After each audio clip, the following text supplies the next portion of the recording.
Hello student, welcome to channel knowledge. यहाँ पर आप स्टडी से रिलेटेड वीडियोस मिलते रहती हैं, तो सब्सक्राइब कीजिए, लाइक कर सकते हैं और वीडियो को ज़्यादा शेयर कीजिए। आज पर CBSE और 5 वीडियो लेकर आया हूँ। इससे सामान्य क्या होता है उसके बाद उससे रिलेटेड क्वेश्चन हल करेंगे। इससे पहले 10th के 3 चैप्टर को कवर कर लिया है। 2 चरों का रेखीकरण, बहुपद का समीकरण, ये चैप्टर मैंने बना चुके हैं। तीनों चैप्टर का लिंक डिस्क्रिप्शन पे है, आप भी उसे सकते हैं। तो चलिए शुरू करते हैं। अंतर श्रेणी। मैं कुछ संख्या लिखता हूँ, आपको बताने हो क्या है। 2, 4, 6, 8, 10। आप पर देख सकते हैं मैंने यहाँ 2, 4, 6, 8, 10 लिखा है। क्या आप कुछ निष्क्रम और दिखाई दे रहा है? हाँ जी, बिल्कुल दिखाई दे रहा है, क्योंकि देखिए सब में 2-2 का अंतर है। मतलब के बाद अगर आपको पूछा जाए तो क्या आ जाएगा, 10 के बाद 2 और जोड़ेंगे तो 12, 12 के बाद 14 के बाद 16, मतलब एक चित क्रम में जा रहा है ना। तो इसी क्रम आप लिख सकते हैं इस प्रकार। और अब हो सकता है इसमें सबका गुणज, एक तो देखिए 2-2 का अंतर है, वो 2 पे जा रहा है, लेकिन एक और क्या है, 2 इसका गुणा करेंगे 2, 2 दूनी 4 है ना। 4 से इसमें जो प्रत्येक संख्या 2 के क्रमवार गुणज है। क्रमवार गुणज मतलब 2 को 1 से गुणा करने पर 2, 2 को 2 गुणा पर जाएगा, 2 को 3 से करने पर 6, इस तरह आगे जाएगा, है ना। क्रम जो दी है इस तरह होते जाएगा। पहले को 1 से करेंगे तो 2 आ जाएगा, फिर उसी 2 को 2 से गुणा करेंगे तो जाएगा, फिर उसी 2 को 3 से गुणा करेंगे जाएगा, उससे बढ़ता जाएगा। तो यह प्रत्येक संख्या जो 2 का क्रमवार गुणज है। इसमें और क्या है तर्क, इसमें पहली से 2 को गुणा करने पर दूसरी संख्या 4, दूसरी संख्या 4 को 1.5 गुणा करने पर तीसरी संख्या चलती है। ये एक और तर्क है जो आपको समझना चाहिए। मैं आपको बताने वाला हूँ श्रेणी। श्रेणी होता क्या है, ये एक श्रेणी रूप में दिख रहे हैं, आपको यही समझाना है। फिर मैं बताता हूँ श्रेणी का डेफिनेशन। श्रेणी बताने से पहले मैं बताना चाहता हूँ हम इस चैप्टर क्या क्या पढ़ेंगे। अध्याय में हम जो संख्या श्रृंखलाएं है, जो संख्या के श्रृंखला होती हैं, उनको एक विशेष पैटर्न होती है, ये बताएंगे और उनसे संबंधित चीजों का अध्ययन करते हैं। ठीक है, हम समांतर श्रेणी का मूल उद्देश्य। श्रेणी क्या होता है देखते हैं। तो ये है श्रेणी का डेफिनेशन। मैं आपको बताता हूँ क्या लिखा गया है। ऐसी संख्या श्रृंखला जिनमें क्रमित संख्याओं के बीच एक निश्चित संबंध होता है, उन्हें हम श्रेणी कहते हैं। जैसे कि आप ऊपर में आप एक एग्जाम्पल देख रहे हैं, 2, 4, 6, 8, ये एक निश्चित क्रम में है, मतलब 2 के पहाड़ा के रूप में है, वो निश्चित ही बढ़ता जाएगा, उनके बीच एक निश्चित संबंध है, तो इसे हम कहते हैं श्रेणी। ठीक है, ये श्रेणी का डेफिनेशन है। ठीक है, तो ये तो हो गई श्रेणी। अब हम आपको बताते हैं समांतर श्रेणी आखिर होता क्या है। चलिए पहले इसको डेफिनेशन लिख लेते हैं, फिर आपको बताएंगे समांतर श्रेणी होता क्या है। ठीक है, तो समांतर श्रेणी होता क्या है, संख्याओं की ऐसी सूची जिनमें पहले पद के बाद प्रत्येक पद जो अपने पहले पद के एक निश्चित संख्या जोड़कर प्राप्त किया जाता है, समांतर श्रेणी कहलाता है। मतलब संख्याओं की ऐसी सूची कह रहा है कि जो पहले पद के बाद प्रत्येक जो पद होते हैं, जो पहले पद के बाद जो अन्य और होंगे, वो अपने पहले पद के एक निश्चित जोड़कर प्राप्त किया जाता है। ठीक है, जैसे कि मैं एग्जांपल बताऊं तो यहाँ एग्जांपल देखूं तो 4, 10, 16, 22। ठीक है, पहले पद क्या है, इसमें 4 है। 4 में हमने कितना जोड़ा, जो 10 आया, 6 जोड़ा। मतलब संख्याओं की ऐसी सूची जिसमें पहले पद के बाद प्रत्येक पद अपने पूर्व पद के जो एक निश्चित संख्या प्राप्त, मतलब 4 आए, 4 में हमने 6 जोड़ा, 10 आया, 10 में फिर 6 जोड़ा, 16 आया, 16 में 6 जोड़ा, 22 आया। उसी प्रकार से बढ़ता जाएगा। 22 में 6 जोड़ देंगे तो क्या हो जाएगा, 28 हो जाएगा, है ना। उसी प्रकार से जैसे कि दूसरा एग्जाम्पल समझे तो ऋण 1, ऋण 3, ऋण 5, ऋण 7, ये क्या एग्जाम्पल है। मतलब ऋण 1 में हमने ऋण 2 जोड़ते गए, ऋण 1, ऋण 2, ऋण 3 हो गया, ऋण 3 में फिर ऋण 2 जोड़ दिया, तो ऋण 5 हो गया, ऋण 5 फिर ऋण 2 जोड़ देते तो ऋण 7, इस प्रकार से बढ़ते जाएगा। तो इस प्रकार के जो क्रम होते हैं उसे हम कहते हैं समांतर श्रेणी। ठीक है, समांतर श्रेणी। तो समांतर श्रेणी का एक व्यापक रूप भी होता है, जैसे आपने समीकरण में पढ़ा होगा। समीकरण का जो व्यापक रूप होता है ax² plus bx plus c के रूप में, उसी प्रकार समांतर श्रेणी का भी व्यापक रूप होता है। चलिए उसका देख लेते हैं व्यापक रूप क्या होता है। समांतर श्रेणी का व्यापक रूप, समांतर श्रेणी का व्यापक रूप।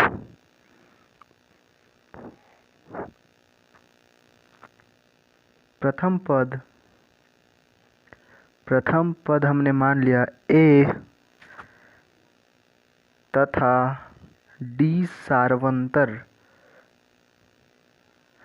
मतलब जो a में जोड़ा जाता है, घटाया जा सकता है या शून्य के साथ गुणा किया जाता है, वो सब सार्वंतर। वही जैसे कि इसमें 4 में हमने कितना जोड़ा जो 10 आया, 6, जो 6 हो जाएगा इसका सार्वंतर, समझे? तो उसे हम कहते हैं सार्वंतर। d सार्वंतर हो तो समांतर श्रेणी, समांतर श्रेणी हो जाएगा a plus D, a plus 2d, a plus 3d, इस प्रकार से बढ़ता जाएगा। तो ये जो है समांतर श्रेणी का व्यापक रूप है। ठीक है, अब हम बताते हैं सार्वंतर है। समांतर श्रेणी में कोई दो क्रमागत पदों का अंतर जोड़ भी हो सकता है और घटाना भी हो सकता है। समांतर श्रेणी में कोई दो क्रमागत पदों का अंतर सार्वंतर कहलाता है। इसे हम d से प्रदर्शित करते हैं। ठीक है, ये हो गया सर्वांतर। ठीक है, और सर्वांतर बराबर d बराबर जो होता है, मतलब अंतर होता है एक तौर पर, जोड़ नहीं होता। समांतर श्रेणी में दो क्रमागत पदों का अंतर को हम सर्वांतर कहते हैं। ठीक है, तो सर्वांतर जो d बराबर होता है वह होता है an माइनस 1, मतलब an कोई प्रथम पद होगा, उससे पहले वाला पद। ठीक है, जैसे कि कोई पद है, मैंने चौथा पद लिया, चौथा n बराबर 4 लिया, ऋण तो n बराबर 3 लेना पड़ेगा, मतलब द्वितीय पद माइनस प्रथम पद होगा। मतलब यदि हम चौथा पद ले रहे हैं तो उसे हम तीसरा पद में घटाना पड़ेगा, और यदि हम दूसरा पद ले रहे हैं तो पहला पद में घटाना पड़ेगा। तो दो क्रमागत पदों का अंतर को हम क्या कहते हैं, सार्वंतर कहते हैं। ठीक है, चलिए पहले आप सभी डेफिनेशन जान लीजिए, उसके बाद हम क्वेश्चन करेंगे तो आपको इजी होगी, इसलिए हम पहले सभी का डेफिनेशन समझा दे रहे हैं, उसके बाद आपको क्वेश्चन सॉल्व करेंगे।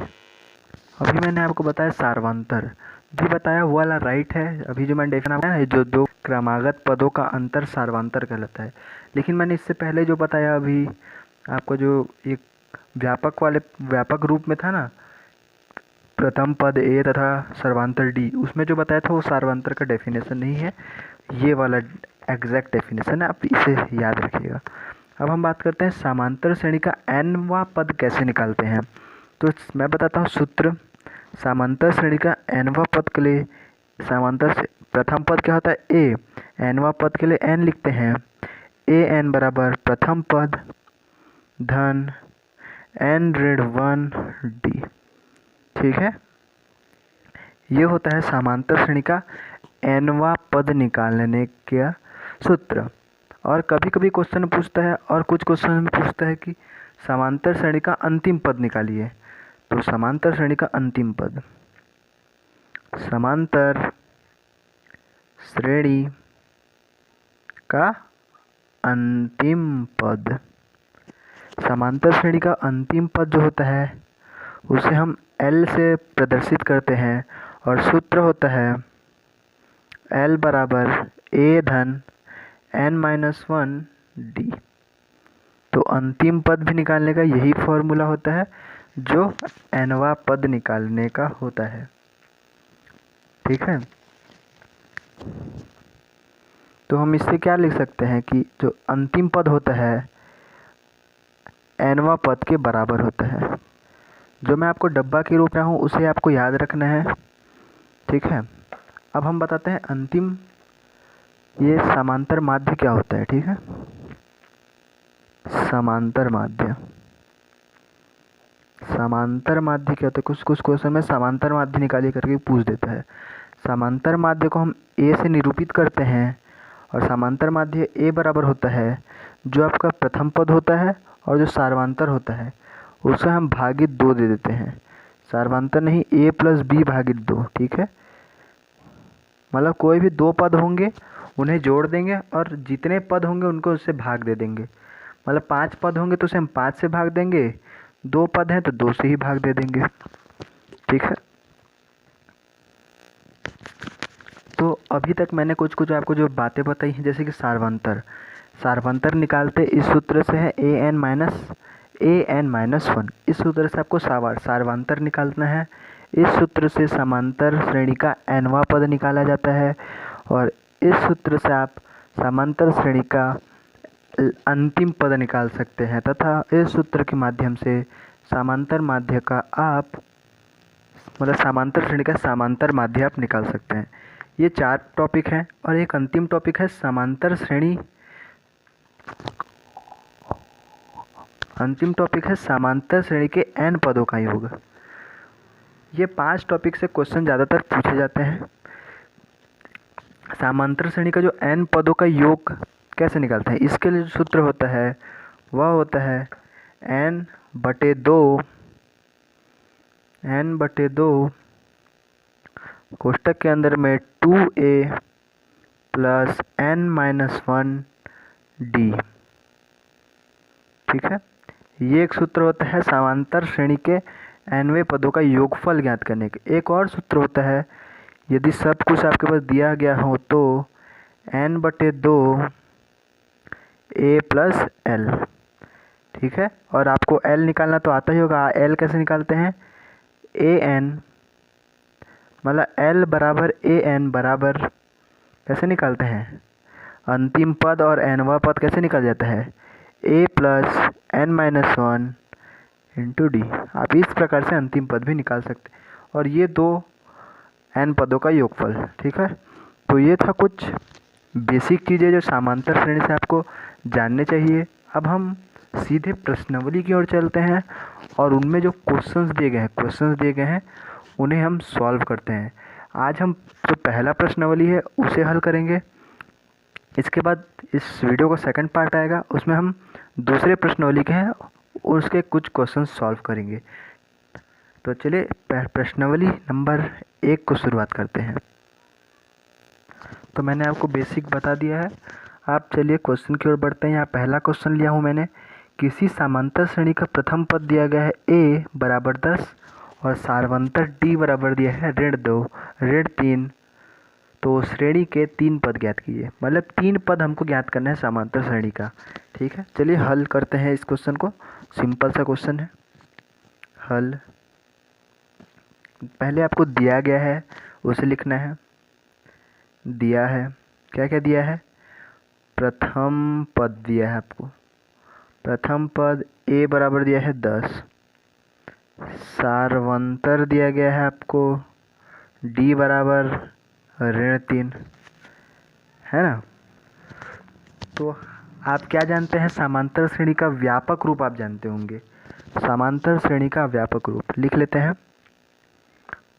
समांतर श्रेणी का व्यापक रूप। समांतर श्रेणी का हम व्यापक रूप जानते हैं, क्या होता है, a होता है, a प्लस डी होता है, a प्लस 2d होता है, a प्लस 3d होता है और इस प्रकार से बढ़ते जाता है ना। और हमें कितना पद ज्ञात करना है, 3 पद ज्ञात करना है। मतलब ये ज्ञात करना है, ये ज्ञात करना है और ये ज्ञात करना है। ठीक है, तो चलिए, लेकिन हमारे पास पहला पद तो है, तो पहला पद क्या है, 10 है। दूसरा पद क्या है, a प्लस डी, तो द्वितीय पद निकाल लेते हैं। द्वितीय पद क्या हो जाएगा, a प्लस डी, है ना। द्वितीय पद क्या है, a प्लस डी। a का मान कितना दिया है 10 और d का मान कितना गया है ऋण 3, धन ऋण 3, ठीक है। और 10 धन ऋण का ऋण 3 हो गया, तो ये कितना हो गया 7। तो द्वितीय पद कितना आ गया, द्वितीय पद आ गया हमारे पास 7। अब चलिए अंतिम पद देखते हैं क्या आता है। तृतीय पद होता है a प्लस 2d। a दिया है हमारे पास 10 और 2d मतलब 2 इंटू ऋण 3, है ना। तो इसे हल करेंगे, 10 धन 3 दूनी के 6 ऋण 6, तो हो जाएगा 10 धन ऋण का ऋण 6 बराबर 4। तृतीय पद जो आया ये 4, मतलब अतः आंसर जो आया हमारे पास, अतः श्रेणी के प्रथम 3 होंगे 7 4 होंगे। हो गया सर। नॉर्मल आपको मैंने जो बताया था शुरू में, जो फॉर्मूला में आए थे उसी का हमने यूज़ और हल निकाला, है ना। तो चलिए अगले क्वेश्चन की ओर बढ़ते हैं। यहाँ दूसरा क्वेश्चन, समांतर श्रेणी 4 7 10 13 डैश डैश डैश का 10वां पद हमको ज्ञात करना है। ये कितने पद हैं, 1 2 3 4, हमको 10वां पद करना है, ठीक है। तो मैंने आपको बताया था किसी भी समांतर श्रेणी का nवां पद ज्ञात कैसे किया जाता है, आपको याद होगा। तो पहले जो दिया गया है लिख लेते हैं। दिया है a बराबर दिया गया है, कितना दिया गया है 4, और d बराबर दिया गया है। d क्या होता है, जो क्रमागत जो 2 पद होते हैं उन्हें हम घटाते हैं। जो 2 क्रम है, जैसे कि इन दोनों को घटा लीजिए या इन दोनों को घटा लीजिए, लेकिन उल्टा। जैसे कि हमने 7 ऋण 4 को घटाया तो कितना आ गया 3, d बराबर है 3, ठीक है। a बराबर है हमारे पास 4, d बराबर है 3, ठीक है। a d दिया है और n दिया गया है हमारे पास, n दिया गया है 10। n मतलब nवां पद, मतलब 10वां पद। n के जगह कुछ भी हो सकते हैं ना, 1 से लेके 100 200 कुछ भी हो सकते हैं। तो यहाँ पर nवां पद ज्ञात कीजिए था, तो मैंने 10वां पद ज्ञात कीजिए लिख लिया।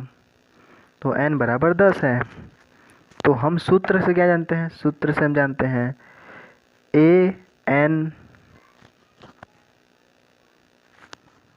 n बराबर जानते हैं हम a धन n ऋण 1 और d, ये सूत्र हम जानते हैं। अब सभी मान जो दिए गए हैं मान है ना, उन्हें इस सूत्र में रख देंगे। तो a n बराबर दिया है 10, a बराबर दिया है 4 धन n बराबर दिया है 10 ऋण 1 और d कितना दिया है 3 गुणित 3। तो a 10 बराबर 4 धन 10 में गया 9 गुणित 3, ठीक है। तो a 10 बराबर 4 धन 9 3 27, तो 10वां पद कितना आ गया 31, ठीक है। तो इस क्वेश्चन का 10वां जो पद होगा 31। तो मैंने ये जो फॉर्मूला हमने आपको बताया था nवां पद ज्ञात करने का, वही इस फॉर्मूला का यहाँ यूज़ हुआ और हमने आंसर निकाल लिया, ठीक है। जैसे यहाँ एक और क्वेश्चन है, समांतर श्रेणी, यहाँ श्रेणी लिखना मैंने भूल गया, श्रेणी लिख लेते हैं। समांतर श्रेणी 2 6 10 में m पद है कह रहा है, तो हमको अंतिम पद करना है। पहले क्या जो दिया है उसे पहले दिया है, a दिया है हमारे पास 2 और सार्वंतर d बराबर दिया गया है 6 में से 2 को घटा दीजिए, कितना बचा 4, 6 में 2 घटाया 4, तो हमारे पास सार्वंतर दिया गया है 4 और प्रथम पद दिया गया है 2, है ना।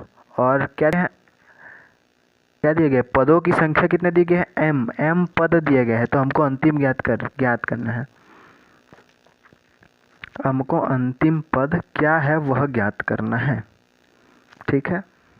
और यहाँ पर m पद है बोल रहे हैं, m पद है मतलब कुल पद है m, मतलब n जो बराबर आएगा वो है m, ठीक है।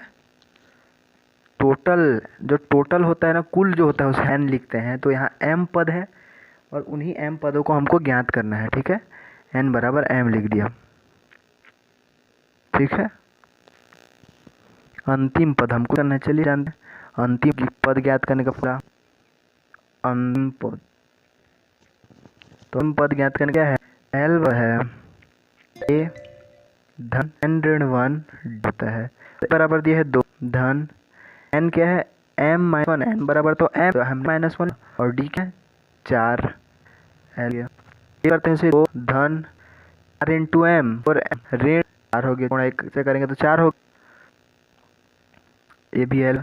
फिर l बराबर क्या हो जाएगा 4m को लिख लेते हैं और 2 और ऋण 4 धन 2 ऋण 4 क्या हो जाएगा ऋण 2 होगा। ये हो जाएगा हम लोग का अंतिम पद, ठीक है। तो चलिए और कुछ क्वेश्चंस हल करते nवां पद और अंत पद ज्ञात करने के लिए, ठीक है। जैसे कि यहाँ एक संतर 100 का 40 पद ज्ञात कीजिए, सेम टू कितना है, तो यहाँ पर हमें क्या किया गया है उससे पहले लिख लेते हैं। है क्या क्या दिया है, हमें दिया गया है a बराबर दिया है 100, ठीक है, बराबर 100, और d बराबर क्या दिया है 17, मतलब d बराबर दिया है ऋण 30 दिया है, a बराबर दिया है 100, d बराबर दे दिया है ऋण, और क्या दिया है n दिया है। देखिए n कितवा पद ज्ञात करना है 40वां पद ज्ञात करना है, मतलब n बराबर कितना हो गया 40, ठीक है। हम जानते हैं इससे क्या है हम लोग का, लिख लेते हैं पहले, सूत्र पहले लिखना जरूरी है ना। सूत्र होता है a n बराबर a धन n ऋण 1 और d, ठीक है, ये सूत्र होता है। अब इस सूत्र में हमको बस मान रखना है, n का मान कितना है 40 बराबर a का मान कितना है 100 धन n का मान कितना है 40 ऋण 1, d का मान कितना है 30, ठीक है। हल करते हैं इसे, हल करेंगे तो ये तो 100 का 100 रहेगा, धन 39 हो जाएगा, 40 में 1 गया 39, ऋण 30 इसके साथ गुणा के रूप में रहेगा, है ना। तो ये 100 हो जाएगा, गुणा करेंगे 39 और 30 से गुणा करते हैं, मैं कैलकुलेटर का यूज़ कर लेता हूँ, तो वो आ जाएगा 1170, ठीक है। हल करेंगे, आप गुणा कर सकते हैं, मेरे को टाइम बचना था इसलिए मैंने सिक कर लिया, ठीक है। तो 100 और यहाँ 1170 आ गया। अब इसे घटाएंगे तो कितना का 100 घटाना है 170 में से, तो सिर्फ 70 हो जाएगा, मतलब 1070 आ जाएगा इसका आंसर। चूँकि बड़ा संख्या जो है ऋण में है इसलिए हमने ऋण लगा दिया, मतलब 40वां जो पद आया वो आया 1070 ऋण 1070 आया, ठीक है। तो यह जो हो जाएगा हम लोग का आंसर। तो आपको अभी तक समझ आ गया होगा कैसे nवां पद निकाला जाता है और अंतिम पद कैसे निकाला जाता है। आपको बस इस सूत्र का यूज़ करना है, आपका अंतिम पद या nवां पद आ जाएगा। चलिए एक और क्वेश्चन लेते हैं। चलिए उसी प्रकार के एक और क्वेश्चन दिया गया है, समांतर श्रेणी 1/9, 4/9, 7/9 का nवां पद हमको ज्ञात करना है, ठीक है। सेम टू सेम उसी प्रकार का क्वेश्चन है। चलिए यहाँ लिख लेते हैं, प्रथम दिया गया है, जो दिया गया है उसे लिख लेते हैं। दिया है क्या दिया है, प्रथम पद दिया गया है, a बराबर कितना दिया है 1/9 दिया है, d दिया है। सर्वांतर कैसे निकालते हैं, d मतलब जो an होता है उसे हम an-1 से घटा देते हैं, तो d बराबर दिया है 4/9 ऋण 1/9, ठीक। तो d बराबर क्या, 4 में से 3/9, तो d बराबर देंगे 1/3, ठीक है। a बराबर है हम लोग का 1/9, d बराबर है 1/3। क्वेश्चन में लिखा था कि nवां पद ज्ञात कीजिए, मतलब हमको nवां पद ज्ञात करना है, कोई अलग पद न ज्ञात नहीं करना है, ठीक है। तो चलिए सीधा सूत्र लिखते हैं। सूत्र जो दिया था हम लोग के पास वह है an बराबर ए धन n ऋण 1 d। जो जो हमें ज्ञात है उसे लिख लेते हैं। ए एन हमें नहीं दिया गया है, इसलिए ए एन को ए एन लिख लेते हैं। ए हम लोग के पास है 1/9, ठीक है, धन n ऋण 1 भी हमको पास ज्ञात नहीं है, लेकिन d ज्ञात है 1/3। चलिए अब हल करते जाते हैं, देखते हैं क्या आंसर आता है nवां पद का। ठीक है, ए एन बराबर 1/9। अब गुणा करते जाते हैं, n का गुणा करेंगे 1/3 से तो क्या हो जाएगा n/3, ऋण 1 का गुणा करेंगे 1/3 से तो क्या हो जाएगा 1/3 आ जाएगा। फिर हल करेंगे इसको, ए एन बराबर 1/9, धन देखिए दोनों का हर समान है इसलिए हम घटा सकते हैं इसको, n ऋण 1/3, ठीक है। फिर और आगे हल करेंगे तो क्या आ जाएगा, ए एन बराबर, इसे हल करते हैं, तीरे गुणा कर लेते हैं, 3 एकम 3,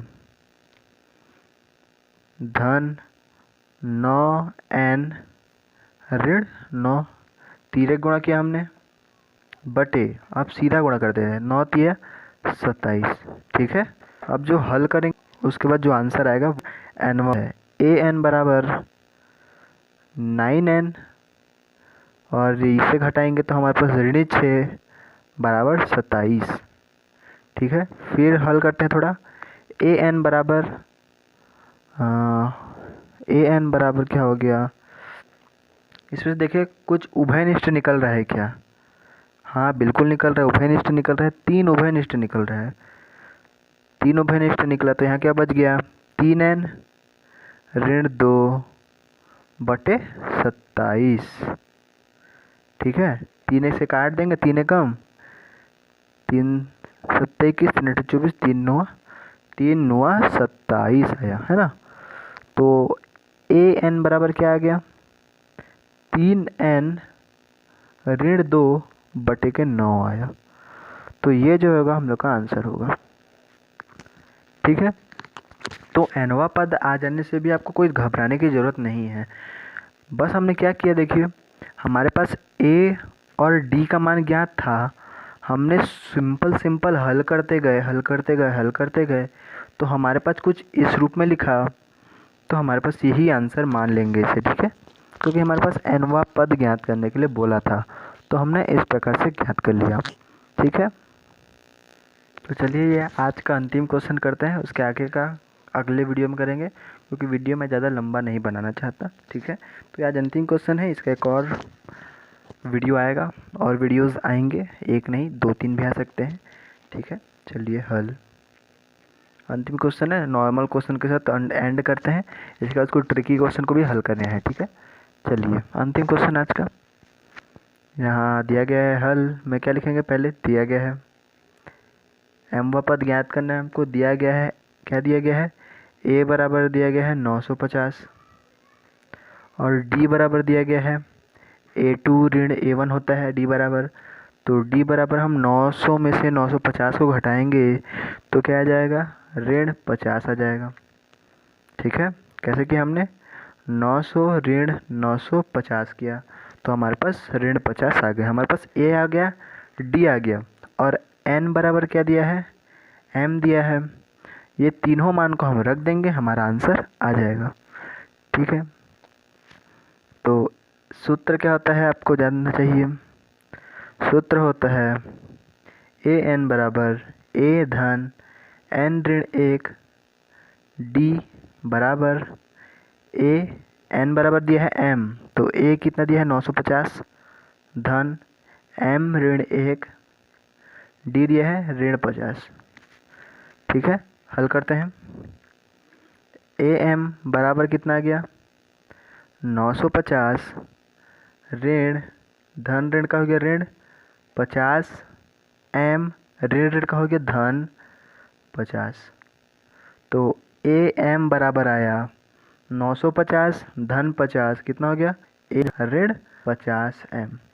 तो ये है इसका mवां पद। तो मैं होप करता हूँ आपको ये वीडियो पसंद आया हो। इसके आगे का क्वेश्चन के लिए अगले पार्ट का इंतज़ार कीजिए, अगले पार्ट में मैं आगे के क्वेश्चंस को हम हल करेंगे, ठीक है। फिर उसके बाद और बहुत सारे क्वेश्चंस है इस टॉपिक में, समांतर श्रेणी में, और 2-3 पार्ट लगभग इसके बनेंगे। आप ज़रूर इन्हें देखिएगा। और यदि क्लास 10th के और अन्य वीडियो देखना चाहते हो, लिंक इन द डिस्क्रिप्शन, वहाँ जाकर भी आप देख सकते हैं। तो चैनल को सब्सक्राइब कीजिए, वीडियो को लाइक कर सकते हैं, वीडियो को आप ज़्यादा से ज़्यादा शेयर कीजिएगा। धन्यवाद।